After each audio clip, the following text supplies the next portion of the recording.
एक simple question से start करते हैं।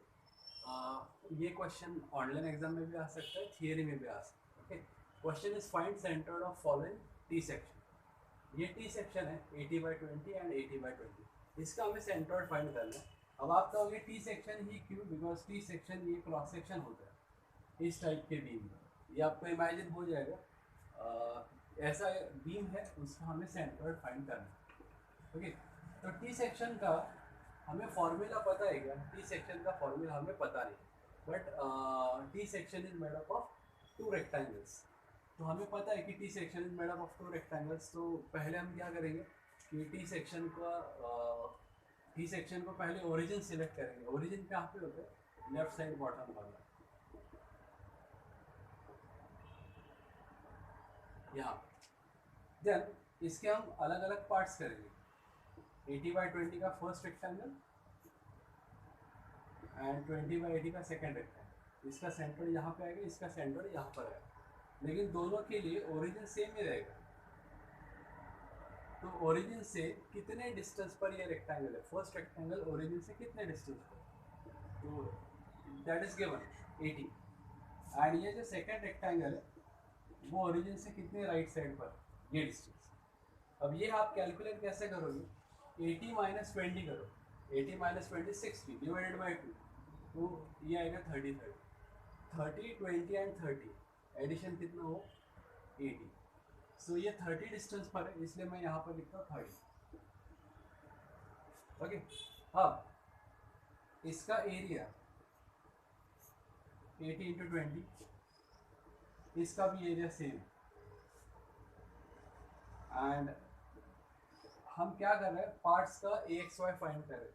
इस पार्ट का x1 कितना होगा? फर्स्ट पार्ट है इसलिए x1 क्या है? इस पार्ट का x1 कितना होगा? ओरिजिन एंड सेंट्रोइड के बीच में जो हॉरिजॉन्टल डिस्टेंस है that is x1। Origin and centroid के बीच में हॉरिजॉन्टल डिस्टेंस है x1।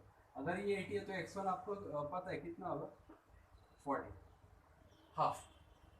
देन अगर आपको मैं कहूँगा कि इसका y1 कितना होगा, तो ये 20 है तो उसका हाफ कितना होगा? 10। लेकिन ये y1 नहीं होगा। क्यों? बिकॉज सेंट्रोइड एंड ओरिजिन इसके बीच में जो वर्टिकल डिस्टेंस है इसको y1 है। सो ये 10 डिस्टेंस है 20 का हाफ प्लस ये 80। तो यहाँ पर 80 प्लस 20 का हाफ दैट इज 90। सेकेंड, ये जो रेक्टेंगल है इसका ओरिजिन एंड सेंट्रोइड के बीच का हॉरिजॉन्टल डिस्टेंस है x2, वर्टिकल डिस्टेंस है y2। तो y2 सिंपल है, ये 80 है तो y2 कितना आएगा? 80 का हाफ 40, करेक्ट। x2 कितना आएगा? x2 में देखो ये 30 डिस्टेंस ऑलरेडी आ चुका है, 30 प्लस ये 20 का हाफ 10, तो कितना आएगा? 40। ओके, अब इसमें शॉर्टकट ये होगा, ठीक है, मैं शॉर्टकट बाद में बता रहा हूँ। अब हमने क्या किया? पार्ट्स का एक्स वाई फाइंड किया, इस पार्ट का एक्स वाई फाइंड किया। अभी तक हमने मेन डायग्राम का एक्स एंड वाई मतलब कोऑर्डिनेट्स ऑफ सेंट्रोइड फाइंड नहीं किए। तो उसका फॉर्मूला क्या होगा मैं यहाँ पर लिख रहा हूँ।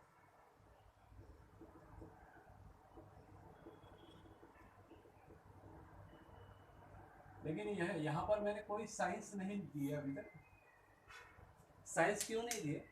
बिकॉज इन दोनों रेक्टेंगल का ये एडिशन है, और एडिशन है इसलिए चारों जगहों पर आपको पॉजिटिव लिखना। अगर आपने दो बॉडीज का सब्ट्रैक्शन किया होता तो यहाँ चारों जगह पर क्या आता? निगेटिव साइन आता। ओके, तो एक्स वाई आपको पता है, अगर आप यहाँ सब्स्टिट्यूट करोगे एंड यहाँ सब्स्टिट्यूट करोगे तो आपको एक्स एंड वाई मिल जाएगा। ये आप कैलकुलेट करो, इसके बाद आपको इसका आंसर दिखा देगा 40 एंड 65। ओके, अब ये x40 आएगा, ये हमें पहले से पता था। कैसे? when x1 is 40, x2 is 40, x3 जो भी है xn up to xn, अगर ये सारे x सेम होंगे तो फाइनल x वही आएगा, अगर सारे y सेम होंगे तो फाइनल y वही आएगा। एंड इससे भी पहले इस डायग्राम को देखो, diagram is symmetric about this axis.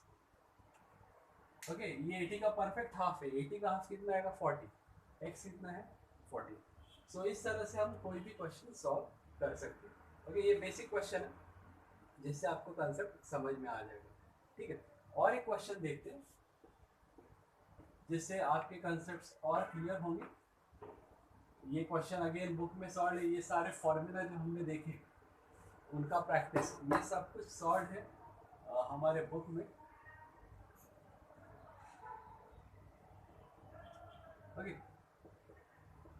अब इस प्रॉब्लम का क्वेश्चन ये होगा,